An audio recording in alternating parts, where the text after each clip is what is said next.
বোলো guys, makeup অবিহনে নাৰী আৰু নিমখ অবিহনে তৰকাৰী। কেনে জুতি ক'বচোন? মেকআপ নকৰিলে জানো নাৰী সুন্দৰণি হয়? দেখিছেনে নাই কিমান মেকআপ লৈ কিনে ওলাইছেহি আপোনালোকৰ আগত? সেই গতিকে নিমখ নোহোৱা আঞ্জা আৰু মেকআপ নোহোৱা নাৰী দেখি বান্দৰী, বুজি পাইছে? ময়ো বান্দৰী, কিন্তু মই আজি সাজি কাচি আহিছোঁ। দেখিছোঁ ছানগ্লাছ লগাই আহিছোঁ। এতিয়া সূৰ্যটো ওলাই আছে যে, মোৰ কাৰণে ৰাতিও সূৰ্যটো ওলাই থাকে, বুজি পাইছে? দেখিছেনে নাই ঘামি জামি আছোঁ? কোনোবাই এচিটো চলাই দিয়ক। হাই গৰমি না গৰমি লাগ ৰহি হে মেৰে কো। সেই বুলি কিনে নিজৰ ৱাইফ কেইটাক আকৌ মেকআপ আনি দিব।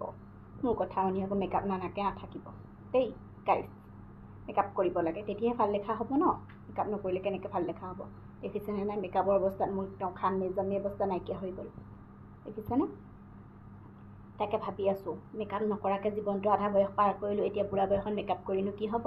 তথাপিতো আপোনালোকক এবাৰ কৈ যাওঁ বোলো, মেকআপ অবিহনে নাৰী কেনেকুৱা দেখি আৰু নিমখ অবিহনে তৰকাৰী কেনেকুৱা লাগে সেইটো সকলোৱে জানে।